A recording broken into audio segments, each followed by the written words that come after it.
Bismillahirrahmanirrahim. Assalamualaikum warahmatullahi wabarakatuh. Alhamdulillahirabbil alamin. Wa bihi nasta'in ala umurid dunya waddin. Wassalatu wassalamu ala asyrafil anbiya'i wal mursalin nabiyyina Muhammad wa ala alihi wa sahbihi ajmain. Wa man ihtada bihudah wattaba' atharahu ila yaumiddin, amma ba'd. Ayyuhal ikhwah wal akhwat, kaum muslimin wal muslimat yang semoga senantiasa dirahmati dan diberkahi oleh Allah Subhanahu wa taala. Kita lanjutkan kajian kita pada pembahasan kitab Aqidatul Hafidz Abdul Ghani Al-Maqdisi, atau dengan judul yang lain Al-Iqtisad fil I'tiqad. Setelah penulis memuji Allah Subhanahu wa taala serta bersolawat kepada Nabi Muhammad sallallahu alaihi wasallam, kemudian beliau masuk dalam isi kitab dengan memulai dengan bahasa penekanan. I'lam waffaqana Allahu wa iyyak lima yurdihi minal qawli wan niyyati wal amal. I'lam, ketahuilah. Ini kalimat yang digunakan oleh para ulama untuk masalah-masalah yang sangat penting untuk diperhatikan. Sehingga bagi para penuntut ilmu, bagi para pembaca, bagi para pendengar, hendaknya memperhatikan baik-baik. Seperti dalam firman Allah surat Muhammad ayat 19, fa'lam annahu la ilaha illallah wastaghfir li dzambik. Ketahuilah bahwasanya tidak ada sesembahan yang berhak diibadahi kecuali hanya Allah. Di situ dimulai dengan apa? Fa'lam.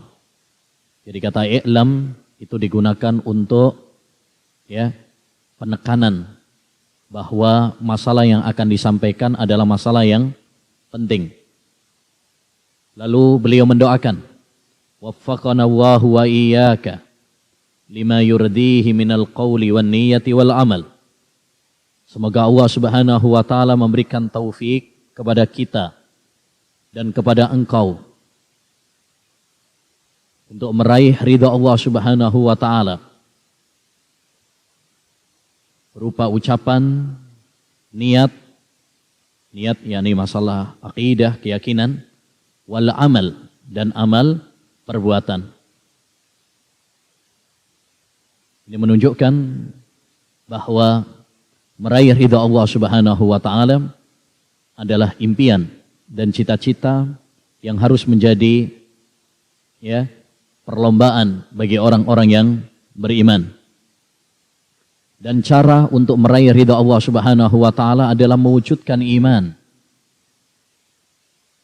yang dibangun di atas 3 hal tadi, yaitu ucapan dengan lisan dan keyakinan dalam hati, niat, dan amal dengan anggota badan. Makanya iman itu dibangun di atas 3 hal ini. Qaulun bil lisan, wa i'tiqadun bil janan, wa amalun bil arkan.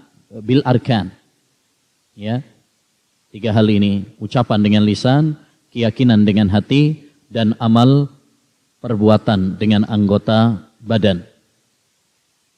Wa'adana wa iyyaka minaz zaili waz zalal. Dan semoga Allah Subhanahu wa taala melindungi kita semuanya dan melindungi Anda dari az-zaih, penyimpangan, waz-zalal, dan kesalahan. Jadi setelah penulis mendoakan kita agar kita diberi taufik oleh Allah Subhanahu wa taala untuk mewujudkan iman berupa ucapan, perbuatan, dan keyakinan, beliau juga mendoakan kita agar dilindungi, dijaga oleh Allah Subhanahu wa taala dari kesesatan. Oleh karenanya seorang hamba hendaknya bergantung selalu kepada Allah Subhanahu wa taala. Karena yang memberikan keistiqomahan kepada kita adalah Allah Subhanahu wa taala. Yang memberikan hidayah kepada kita hanyalah Allah Subhanahu wa taala. Seorang muslim tidak boleh bergantung pada dirinya. Tidak boleh merasa aman. Dia merasa kokoh. Ya, tetapi dia senantiasa memohon pertolongan kepada Allah Subhanahu wa taala. Maka ini sesuatu yang sangat penting untuk diperhatikan oleh para penuntut ilmu, oleh kaum muslimin dan kaum muslimat dimanapun berada. Bahwa kesolehan dan keselamatan seorang hamba ya adalah dengan senantiasa memohon pertolongan kepada Allah Subhanahu wa taala. Maka perbanyak doa, merengek kepada Allah Subhanahu wa taala, memohon, meminta kepada Allah Subhanahu wa taala agar Allah memberikan hidayah kepada kita. Ya, Allahumma inni as'alukal huda. Ya Allah, aku memohon kepadamu apa? Petunjuk. Ihdinas siratal mustaqim. Ya Allah, berikanlah hidayah kepada kami menuju jalan yang lurus. Ya. Dan di antara doa yang diajarkan oleh Nabi juga, Allahumma ya muqallibal qulub, sabbit qalbi ala dinik. Ya Allah, zat yang membolak-balik hati, tetapkanlah hati hamba dalam ketaatan kepadamu. Ya. Karena seandainya bukan karena pertolongan Allah dan hidayah serta taufik dari Allah Subhanahu wa taala, maka dia tidak akan bisa berada di atas siratal mustaqim. Ya. Wallahi laulah wa mahtadaina wala sallaina wala tasaddaqna. Demi Allah, seandainya bukan karena Allah Subhanahu wa taala, kita tidak akan mendapatkan hidayah. Kita tidak akan salat dan kita tidak akan sedekah. Yang memudahkan kita beramal saleh, yang memudahkan kita untuk beribadah, yang memudahkan kita untuk menuntut ilmu adalah Allah Subhanahu wa taala. Ya, maka perbanyak doa ini. Memohon pertolongan kepada Allah Subhanahu wa taala. Di antara doa yang sangat penting juga yang diajarkan oleh Nabi sallallahu alaihi wasallam kepada sahabat Mu'ad bin Jabal agar senantiasa memohon pertolongan kepada Allah. Allahumma a'inni ala dzikrika wa syukrika wa husni ibadatika. Ya Allah, tolonglah aku. Minta pertolongan sama Allah Subhanahu wa taala agar aku senantiasa berzikir kepadamu, mengingatmu. Agar aku senantiasa mensyukuri nikmat-nikmatmu. Agar aku senantiasa beribadah yang baik kepadamu. Ibadah yang baik maksudnya adalah ibadah yang ikhlas dan sesuai dengan tuntunan Rasulullah sallallahu alaihi wasallam. Intinya ayyuhal ikhwah, doa ini ya dari penulis mengingatkan kepada kita satu, ya pentingnya doa seorang guru, alim kepada muridnya. Yang kedua juga mengingatkan kepada kita bahwa taufik ya kepada jalan yang lurus, hidayah itu di tangan Allah Subhanahu wa taala. Allah lah yang memudahkan kita untuk mewujudkan keimanan dalam kehidupan ini. Dan Allah pula yang melindungi kita dari kesesatan, dari penyimpangan.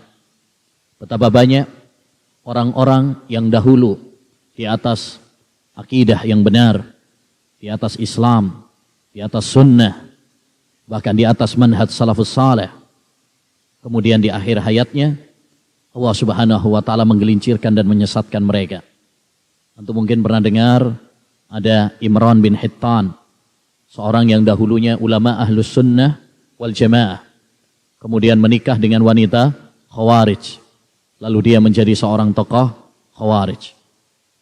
Antum mungkin pernah dengar Abdullah Al-Qasimi, seorang yang dahulu ya banyak membantah Syiah liberal, bahkan dijuluki Syekhul Islam pada zamannya. Namun di akhir hayatnya dia menjadi seorang ateis, zindik, ya, mulhid yang menyimpang. Bahkan sebagian para ulama mengkafirkannya. Ini menunjukkan kepada kita bahwa kita tidak boleh merasa aman. Kita harus senantiasa memohon selalu memohon kepada Allah Subhanahu wa taala. Perhatikan firman Allah Subhanahu wa taala. Ya, kata Allah Subhanahu wa taala kepada nabinya, "Walaula an thabbatnaka laqad kitta tarkanu ilaihim." Dan seandainya bukan kami yang meneguhkanmu, wahai Muhammad, sungguh engkau akan condong kepada mereka, yaitu orang-orang kafir. Tetapi Allah meneguhkan hati Nabi Muhammad sallallahu alaihi wasallam. Nabi saja Allah katakan, seandainya bukan karena kami yang meneguhkan kamu. Kalau itu Nabi Muhammad sallallahu alaihi wasallam, lantas bagaimana dengan kita? Lebih-lebih ayyuhal ikhwah, kita hidup sekarang di zaman yang penuh dengan fitnah, fitnah syubhat, fitnah syahwat. Yang disebutkan oleh Nabi sallallahu alaihi wasallam, yusbihur rajulu mu'minan wa yumsi kafira. Fitnah-fitnah yang sangat dahsyat. Di pagi hari seorang masih beriman, sore harinya kafir. Sore harinya kafir, paginya beriman. Yabi'ur rajulu dinahu li'aradin minad dunya. Banyak orang yang menjual agamanya, menggadaikan agamanya demi secuil dunia. Maka salah satu kunci penting agar kita tegar di atas akidah Ahlus Sunnah wal Jamaah, di atas manhaj salafus salih, selain kita terus menuntut ilmu, sering mempelajari kitab-kitab aqidatus salaf, kitab-kitab para ulama ahlul hadis, ya, tidak jemu, tidak bosan. Satu hal lain yang tidak boleh kita lupakan adalah doa. Terus berdoa kepada Allah Subhanahu wa taala agar Allah Subhanahu wa taala ya meneguhkan kita di atas ya jalan yang lurus ini. Setelah beliau mendoakan kepada kita, beliau mengatakan, anna salihas salaf wa khiyarul khalaf wa sadatal a'immah wa ulama'al ummah ittafaqat aqwaluhum wa tatabaqat ara'uhum. Ketahuilah, semoga Allah SWT memberikan taufik kepadamu dan semoga Allah melindungimu dari kesesatan dan penyimpangan, bahwa salihus salaf, as-salaf yakni orang-orang yang mendahului kita dari kalangan para sahabat, dari kalangan para tabi'in, dari kalangan tabi'ut tabi'in, serta orang-orang yang mengikuti jejak mereka, yang berpegang teguh terhadap Al-Quran dan sunnah Nabi Sallallahu Alaihi Wasallam. Disebut salih. Salih artinya adalah al-qa'im bihaqqillah wa haqqi ibadih. Orang yang menunaikan hak Allah dan hak manusia. Dan para salafus salih dari kalangan para sahabat, para tabi'in, dan para tabi'ut tabi'in, mereka adalah orang-orang yang dipuji oleh Allah Subhanahu wa taala, dipuji oleh Rasulullah sallallahu alaihi wasallam dalam banyak nas. Di antaranya firman Allah Subhanahu wa taala, was-sabiqunal awwalun minal muhajirin wal ansar walladzina tabauhum bi ihsan radhiyallahu anhum wa radwan. Dan orang-orang yang mula-mula masuk Islam dari kalangan muhajirin dan ansar, dan orang-orang yang mengikuti mereka, jadi mengikuti para sahabat dari kalangan muhajirin dan ansar. Kita bisa masuk dalam ayat yang mulia ini kalau kita apa? Mengikuti jejak para sahabat, mengikuti jejak salafus saleh, ya, dengan ilmu, dengan ittiba, ya. Taib. Wahyarul khalaf.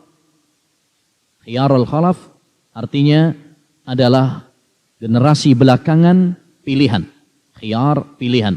Khalaf, lawan kata dari salaf. Salaf yakni pendahulu kita. Dari kalangan para sahabat, para tabi'in, tabi'ut tabi'in, yang dipuji oleh Nabi SAW. Khairun nasi qarni, summal ladhina yalunahum, summal ladhina yalunahum. Sebaik-baik manusia adalah generasiku. Kemudian generasi setelah mereka. Kemudian generasi setelah mereka. Generasiku yakni generasi sahabat. Kemudian setelah mereka yakni para tabi'in. Dan setelah mereka yakni tabi'ut tabi'in. Wa khiyarul khalaf, dan generasi belakangan pilihan. Yaitu orang-orang yang mengikuti jejak mereka. Jejak salafus saleh tadi. Walladzina taba'uhum bi ihsan. Dan orang-orang yang mengikuti jejak para sahabat bi ihsan, dengan baik. Ihsan yakni ikhlas dan ittiba. Ya.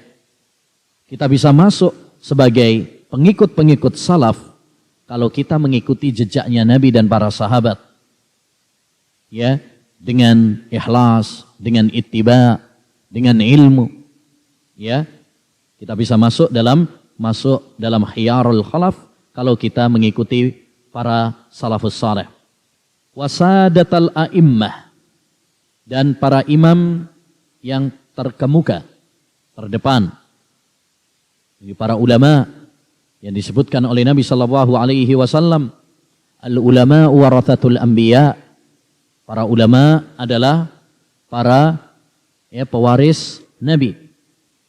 Yaitu orang-orang yang berpegang teguh dengan Quran dan hadis. Orang-orang yang memahami Al-Quran dan hadis serta mengamalkannya dalam kehidupan mereka. Wa ulama al-ummah, dan ulama-ulama umat ini.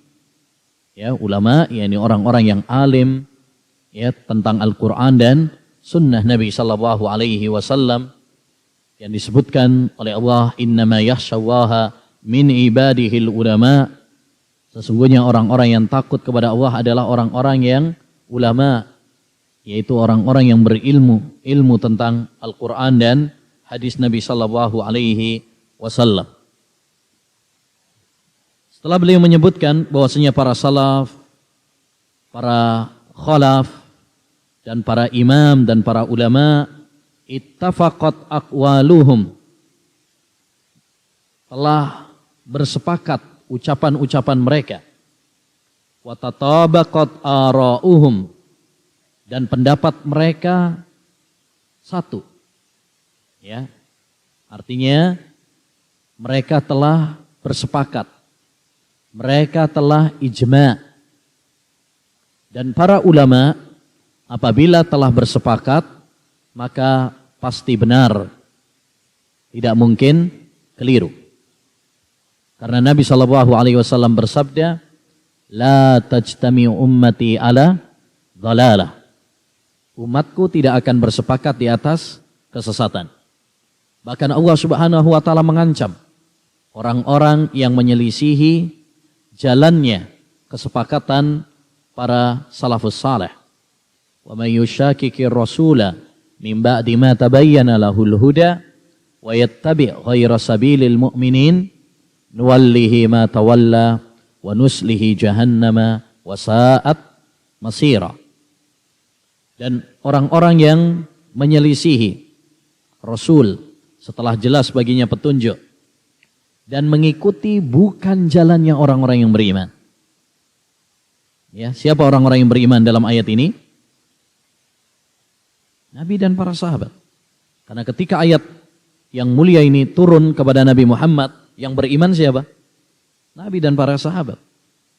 Dan siapa yang mengikuti bukan jalannya para sahabat, jalannya Nabi SAW, ya, nuwallihi ma tawalla, kami akan sesatkan dia. Wa nuslihi jahannam, dan kami akan campakkan dia di neraka. Ya. Jadi para salafus saleh ayyuhal ikhwah, mereka telah bersepakat dalam masalah akidah. Dalam masalah akidah. Oleh karenanya ayyuhal ikhwah, masalah akidah itu banyak sekali apa yang sudah paten, sudah sepakat. Berbeda dengan masalah fikih. Kalau fikih itu masih banyak apa? Ya, banyak perselisihan. Makanya sering kalau kita belajar fikih itu banyak perbedaan-perbedaan pendapat di kalangan para ulama. Ya, contoh mudah, ulama mazhab 4 saja. Imam Syafi'i, Imam Ahmad, Imam Malik, Imam Abu Hanifah. Mereka mungkin berbeda pendapat dalam masalah fikih. Tapi dalam masalah akidah tidak ada perbedaan di antara mereka. Ya, dalam prinsip-prinsip beragama tidak ada perbedaan di antara mereka. Sama. Ya, sama. Ini kenapa? Karena dalam masalah akidah sumber beragama mereka sama, yaitu Al-Quran dan Sunnah Nabi Muhammad SAW. Ya, berbeda dengan masalah-masalah fikih yang di sana sering terjadi perbedaan dalam ijtihad, dalam pemahaman. Tapi dalam masalah-masalah akidah tidak ada perbedaan di kalangan para ulama. Bersepakat ucapan mereka dan pendapat mereka alal imani billah, di atas iman, tentang iman kepada Allah SWT. Beliau membahas dulu tentang masalah iman kepada Allah Subhanahu wa taala. Karena ini adalah intisari tauhid, intisari akidah, intisari iman, yaitu iman kepada Allah Subhanahu wa taala. Makanya ketika membahas tentang rukun iman, nomor satu apa? Antu'mina billah. Kamu beriman kepada Allah Subhanahu wa taala. Itulah kenapa di sini didahulukan alal imani billah. Para ulama salaf dan khalaf mereka bersepakat ya tentang iman kepada Allah Subhanahu wa taala. Baik dalam masalah rububiyahnya, kita meyakini bahwa hanya Allah satu-satunya yang menciptakan, yang memberi rizki, yang merajai, yang mengatur alam semesta ini, yang menghidupkan dan mematikan. Maupun yang kedua dalam masalah uluhiyahnya, kita meyakini bahwa Allah satu-satunya yang berhak untuk diibadai. Tidak boleh ibadah diserahkan kepada selain Allah Subhanahu wa taala. Yang ketiga, iman kepada Allah mencakup yaitu masalah al-asma was sifat. Ya, kita meyakini bahwa Allah Subhanahu wa taala memiliki nama dan sifat-sifat sesuai yang ditetapkan dalam Al-Qur'an dan hadis, tanpa kita menyerupakannya dengan makhluk. Tanpa menyerupakannya dengan makhluk. Baik. Jadi iman kepada Allah SWT mencakup tiga hal ini. Rububiyah, uluhiyah, dan asma was sifat.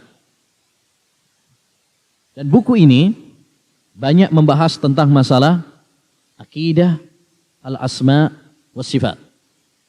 Oleh karenanya, beliau setelah menjelaskan tentang iman kepada Allah Subhanahu wa taala, beliau menekankan kepada masalah tauhid al-asma wa sifat.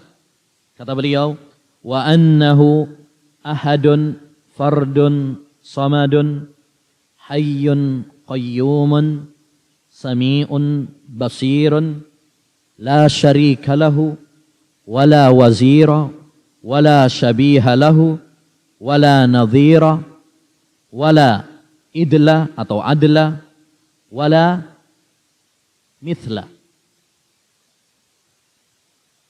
Dan bahwasanya Allah Subhanahu wa taala ahad, esa.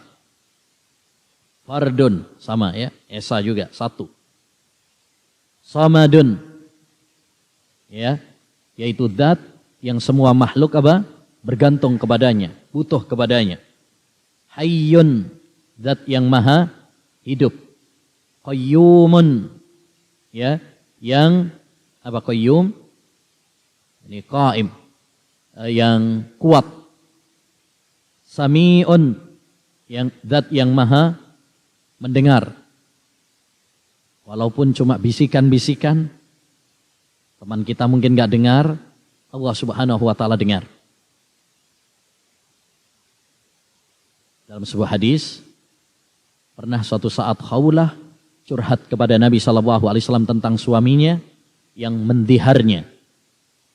Mengatakan bahwasanya istrinya sama seperti ibunya. Haram baginya. Kata Aisyah, aku saat itu berada di kamarku. Remang-remang sebagiannya saya dengar. Tatkala Khawlah mengadu kepada Nabi, curhat kepada Nabi itu, kata Aisyah, aku sedang di kamar. sebagian saya dengar, sebagian enggak. Turun firman Allah Subhanahu wa taala, "Qad sami'a Allahu qaulal lati tujadiluka fi zawjiha wa tashtaki ila Allah." Sungguh Allah Subhanahu wa taala mendengar ucapan seorang wanita yang curhat kepadamu, mengadu tentang suaminya. Aisyah saja yang di kamar, yang dekat dengan Nabi SAW, sebagian dengar, sebagian enggak. Tapi Allah Subhanahu wa taala ya mengatakan qad, sungguh Allah mendengar. Ya, dengan mengimani hal ini ayyuhal ikhwah, maka kita akan hati-hati dengan ucapan kita. Hati-hati dengan lisan kita. Walaupun orang lain enggak dengar, teman kita enggak dengar, ustadz kita enggak dengar, yakinlah bahwa Allah Subhanahu wa taala mendengarkan ucapan kita. Nah, seperti ini perlu kita tanamkan. Kita belajar akidah, kita belajar tauhid, bukan hanya sekedar untuk teori. Tetapi kita belajar akidah untuk memperbaiki diri kita. Menumbuhkan iman, menumbuhkan ketakwaan, menumbuhkan rasa takut kepada Allah Subhanahu wa taala. Begitu juga basir. Allah Subhanahu wa taala Maha melihat. Laisa kamitslihi syai'un wa huwas samiul basir. Maha melihat. Apapun yang kita lakukan, walaupun di tengah malam, tidak ada yang melihat. Teman kita enggak lihat, ustadz kita enggak lihat, musyrif kita enggak lihat, tetangga kita enggak lihat, keluarga kita enggak lihat, yakinlah Allah Subhanahu wa taala melihat kita. Ini juga kalau kita tanamkan pada diri kita, maka kita akan takut kepada Allah Subhanahu wa taala. Dan seperti ini yang perlu kita tanamkan pada diri kita. Jangan menanamkan rasa takut kepada manusia. Hanya takut sama orang tua, hanya takut sama polisi, hanya takut sama ustadz, takut sama pengurus. Yang perlu kita tumbuhkan pada diri kita adalah rasa takut kepada Allah Subhanahu wa taala. Sehingga dimanapun kita berada, kapanpun kita berada, kita selalu merasa diawasi sama Allah Subhanahu wa taala.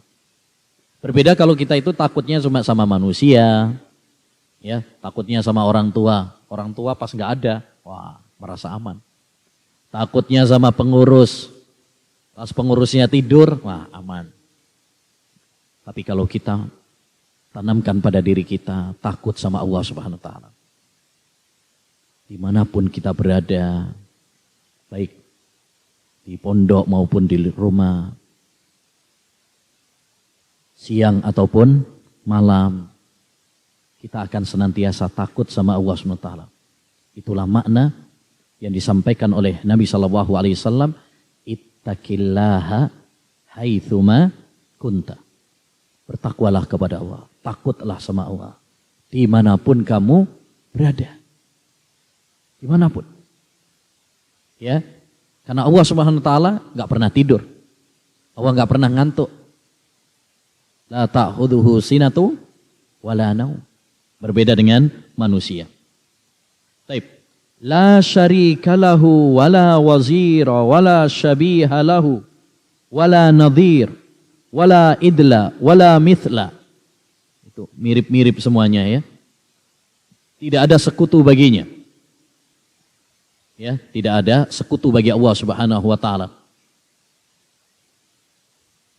Dan ini sering, la syarika lahu.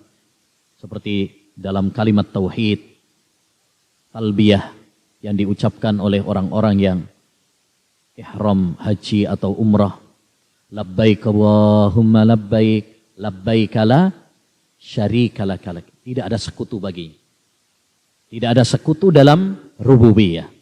Tidak ada sekutu dalam uluhiyah. Tidak ada sekutu dalam asma was sifat. Maka perhatikan, sebagaimana tauhid dibagi oleh para ulama menjadi 3, tauhid rububiyah, uluhiyah, dan asma wa sifat, syirik pun demikian. Syirik itu terbagi menjadi 3. Syirik dalam rububiyah, syirik dalam uluhiyah, dan syirik dalam asma wa sifat. Syirik dalam rububiyah, kalau seorang meyakini bahwa ada selain Allah Subhanahu wa taala yang menciptakan, yang mengatur alam, yang menghidupkan atau mematikan, yang memberi rizki. Kalau kita meyakini, kalau ada orang yang meyakini misalkan bahwa ada yang mengatur alam semesta ini selain Allah Subhanahu wa taala, baik jin atau malaikat, maka berarti dia telah melakukan kesyirikan dalam rububiyah. Ya.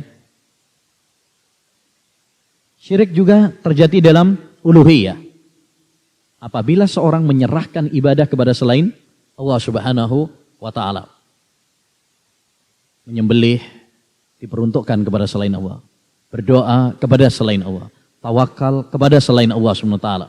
Maka ini syirik dalam uluhiyah. Syirik dalam asma wa sifat. Kalau dia meyakini bahwa ada selain Allah Subhanahu wa taala yang memiliki nama dan sifat yang khusus bagi Allah Subhanahu wa taala. Ya, contoh misalkan Allah Subhanahu wa taala mengetahui ilmu gaib dan itu khusus baginya. Kalau kita meyakini bahwa ada selain Allah Subhanahu wa taala yang memiliki sifat ini, yaitu tahu ilmu gaib, ya, kita meyakini misalkan ada wali yang tahu ilmu gaib, jin yang tahu ilmu gaib, maka berarti kita terjatuh dalam syirik, ya, tauhid asma was sifat. Taib, wala wazir, dan tidak ada wazir. Wazir itu ya pembantu. Ya, seperti misalkan wazir itu menteri, ya, kalau bahasannya menteri. Karena menteri itu pembantu presiden. Ya, demikian juga Allah Subhanahu wa taala tidak butuh kepada ya menteri atau pembantu yang membantu ya dirinya. Allah Subhanahu wa taala enggak membutuhkan. Karena Allah Maha mampu atas segala sesuatu. Ya. Ma uridu minhum mir rizqin wa ma uridu ayyut'imun innallaha huwar razzaqu dzul quwwatil matin. Aku enggak menginginkan dari mereka memberi makan rizki kepadaku. Sesungguhnya Allah zat yang maha memberi rizki, zat yang maha kuat.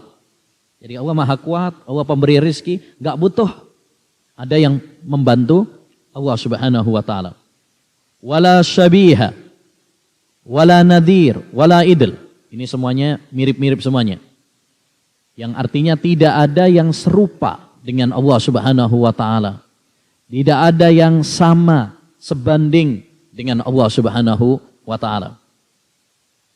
Sebagaimana Allah berfirman dalam surat Asy-Syura ayat 11, laisa kamislihi syai'un. Tidak ada sesuatu pun yang serupa dengan Allah. Begitu juga dalam surat Maryam ayat 65, hal ta'lamu lahu samiyya. Adakah yang serupa dengan Allah? Ini pertanyaan tapi enggak perlu jawaban. Istifham ingkar. Adakah yang serupa dengan Allah? Enggak ada. Begitu juga dalam surat Al-Ikhlas, kulhu. Ya, di mana Allah mengatakan walam yakul lahu kufuwan ahad. Dan tidak ada seorang pun yang serupa dengan Allah Subhanahu wa taala. Jadi Allah Subhanahu wa taala ya tidak ada yang serupa dengannya. Mungkin namanya sama. Sifatnya sama. Sama-sama misalkan mendengar, sama-sama melihat, makhluk juga melihat. Tapi apakah hakikatnya sama? Tidak. Allah mendengar, makhluk juga mendengar. Allah melihat, makhluk juga melihat. Tapi pendengaran Allah, penglihatan Allah tidak sama dengan pendengaran dan penglihatan makhluknya. Jadi di sini ayyul ihwa al-Imam Al-Hafidz Abdul Ghani Al-Maqdisi rahimahullah ya memberikan ringkasan akidah Ahlus Sunnah wal Jamaah dalam masalah al-asma was sifat. Ya. Di mana Ahlus Sunnah wal Jamaah dalam masalah tauhidul asma was sifat, akidah mereka dibangun di atas dua pondasi. Pondasi yang pertama adalah isbat dan pondasi yang kedua adalah nafi. Isbat, tatkala penulis tadi mengatakan wa annahu ahadun fardun samadun hayyun qayyumun sami'un basirun. Ini namanya apa? Isbat. Ditetapkan. Allah Subhanahu wa taala esa, Allah Subhanahu wa taala hidup, Allah Subhanahu wa taala kuat, mendengar, melihat.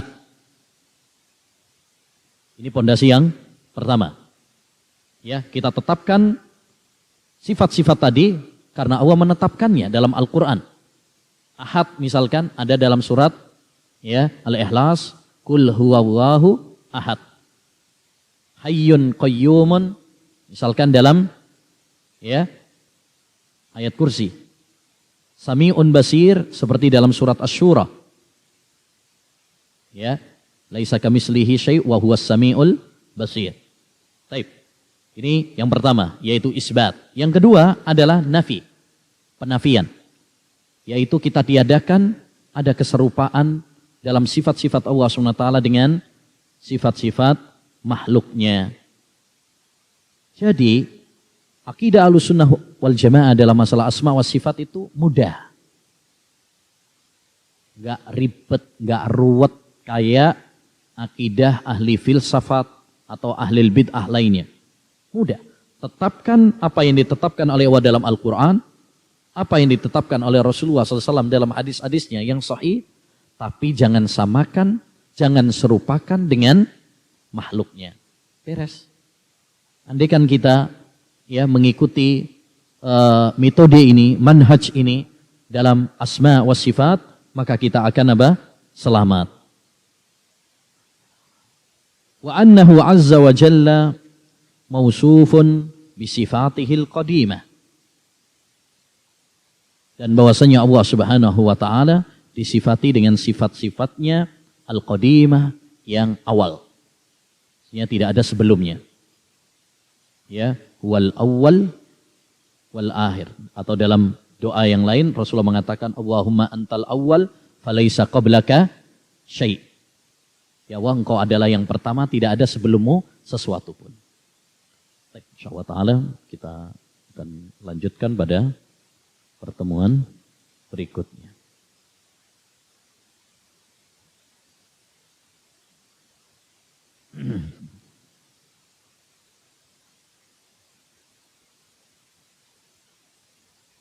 Baik, ini ada pertanyaan.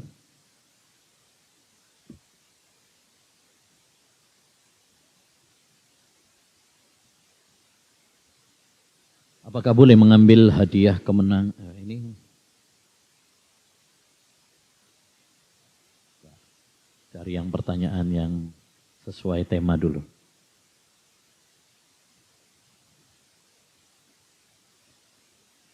Assalamualaikum warahmatullahi wabarakatuh. Semoga Allah memberkahi Ustaz. Amin.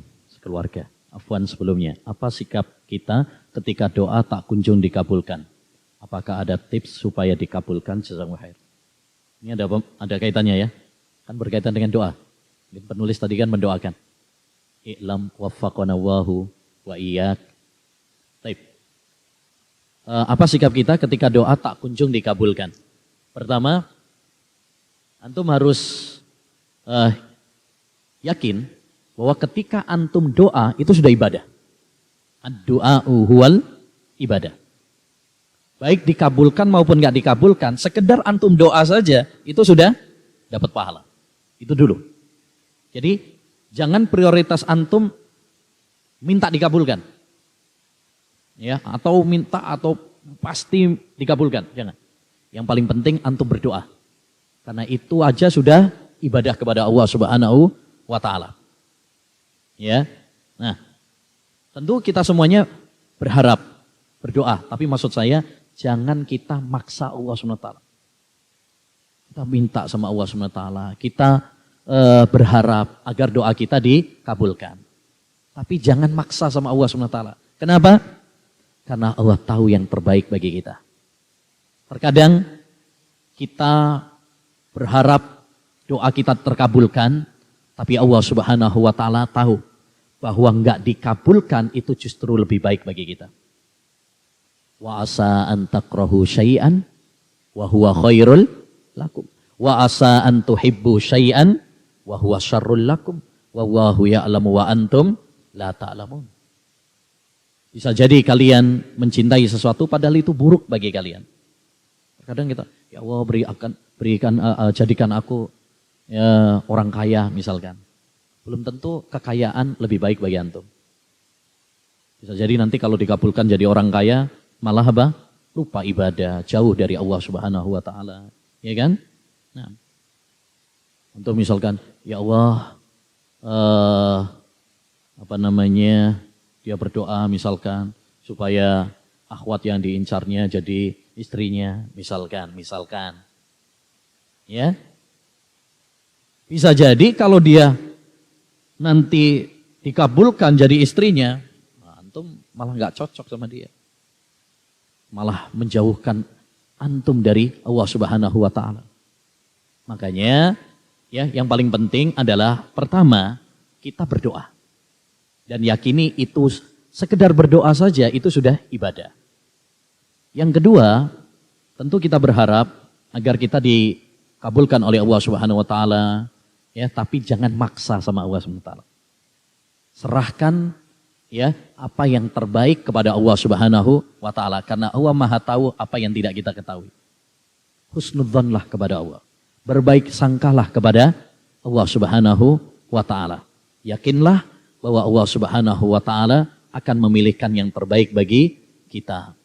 Adapun bagaimana caranya supaya doa kita dikabulkan? Banyak. Yang penting pertama ikhlas, ya. Yang kedua lakukan adab-adabnya, cari waktu-waktu yang mustajab, kemudian yakin, optimis, jangan pernah putus asa. Dan itu pembahasannya ada dalam adab-adab di dalam berdoa. Baik. Apakah berdosa apabila bid'ah atau cuma tertolak? Mohon dalilnya. Dua-duanya. Amalannya tertolak dan pelakunya dosa. Dosa karena bid'ah itu dilarang atau dianjurkan? Dilarang oleh Allah. Dimurkai apa tidak? Dimurkai. Berarti dosa pelakunya. Ya, bahkan kata Sufyan Ats-Tsauri, al-bid'atu ahabbu ila iblis minal maksiyah. Bid'ah itu lebih dicintai oleh iblis daripada maksiat kepada Allah Subhanahu wa taala. Ya. Jadi amalannya tertolak, enggak diterima sama Allah. Man amila amalan laisa alaihi amruna fahuwa raddun. Dan pelakunya berdosa karena dia melakukan perbuatan yang dilarang oleh Allah Subhanahu wa taala. Bukankah Nabi bersabda, "Wa iyyakum muhdatsatil umur." Hati-hati kalian dari perbuatan bid'ah. Kullu bid'atin dhalalah. Setiap bid'ah adalah sesat. Itu larangan. Ya. Sehingga siapa yang melakukan bid'ah berarti ya berdosa. Apakah termasuk orang yang bakhil, orang yang malas menulis sholawat Nabi pada tulisan? Ya, ya, ini termasuk yang pelit, ya pelit untuk bersolawat kepada Nabi Sallallahu Alaihi Wasallam. Al-bahilu man dzukirtu indahu wa lam yusalli alayya. Kenapa? Karena bersolawat kepada Nabi itu mudah. Kenapa enggak bersolawat saja? Ya, jadi para ulama saja memperingatkan kita jangan meringkas, apalagi enggak bersolawat sama sekali. Ngeringkas saja diingatkan oleh para ulama, jangan melakukan ringkasan-ringkasan, shot, solam, SAW, ya, apalagi enggak bersolawat. Kalaupun kita males untuk bersolawat, setidaknya bersolawatlah dengan lisan. Mungkin kalau nulis solawat kepanjangan misalkan ya, setidaknya solawatlah dengan lisan, walaupun tidak tertulis. Baik.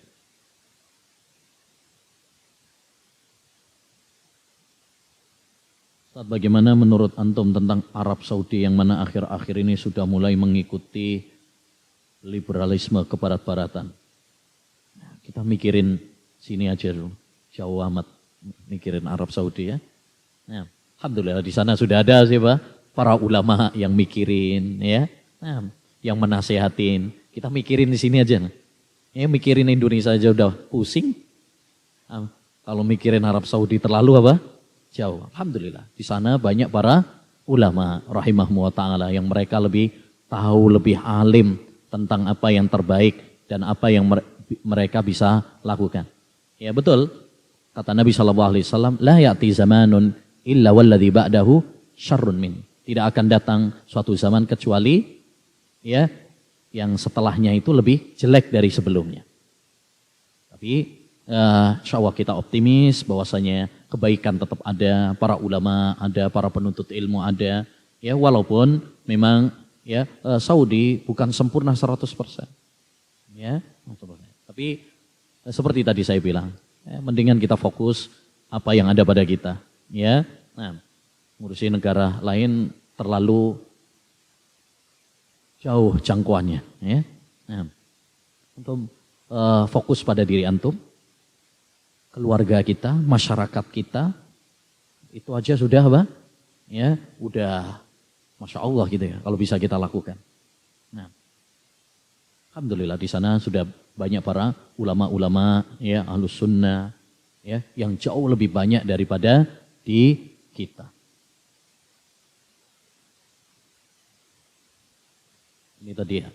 Apakah boleh mengambil hadiah kemenangan dari perlombaan selain berkuda, pacuan kuda, dan memanah? Boleh, selama itu bukan perjudian. Selama itu bukan perjudian, boleh. Misalkan lomba diadakan oleh pondok yang hadiahnya bukan dari peserta, misalkan. Boleh. Ya, yang nggak boleh itu kalau perjudian. Ya, kalau perjudian. Dan lombanya bukan lomba-lomba yang disebutkan oleh Nabi SAW atau yang semakna dengannya. Nah, itu yang nggak boleh. La sabaqa illa fi naslin atau kufrin. Ya, tidak ada sabak. Ya, jadi taruhan. Nah, kalau memanah, pacuan kuda, balapan unta, ya itu boleh walaupun taruhan. Walaupun judi, boleh taruhan misalkan. Kenapa? Karena maslahatnya lebih besar. Digunakan untuk persiapan jihad. Wa'iddu lahum mastata'tum min quwwah. Ya, betul, judi itu tidak boleh, tapi di sana ada maslahat yang lebih besar. Kaidah dalam syariat Islam itu adalah apabila maslahatnya lebih besar, maka diperbolehkan walaupun di situ ada mafsadatnya. Ya, taib. Tapi ya itu kalau taruhan, kalau perjudian. Adapun yang tidak perjudian maka tidak ada masalah. Ya, tidak ada masalah. Misalkan yang nggak ada perjudian, misalkan ada perlombaan. Ya, perlombaan. Hadiahnya dari orang ketiga, bukan antum taruhan gitu. Nah, itu yang nggak boleh. Tapi kalau taruhan misalkan, ayo kita misalkan lomba main bola, taruhan. Ya. Misalkan MTI Ali lawan MTS misalkan ini. Ya, taruhan. Ya. Masing-masing bayar 500.000. Siapa yang menang, maka dialah yang mendapatkan. Ya. Ini judi nggak boleh. Ya, taruhan seperti itu nggak boleh. Tapi kalau misalkan ada orang ketiga, ya, untuk main bola, nanti siapa yang tim yang menang, saya yang ngasih hadiah. Boleh apa tidak? Boleh. Ya, boleh. Karena tidak ada taruhan di situ. Subhanakallahumma wa bihamdika asyhadu an la ilaha illa anta astaghfiruka wa atubu ilaik. Assalamualaikum warahmatullahi wabarakatuh.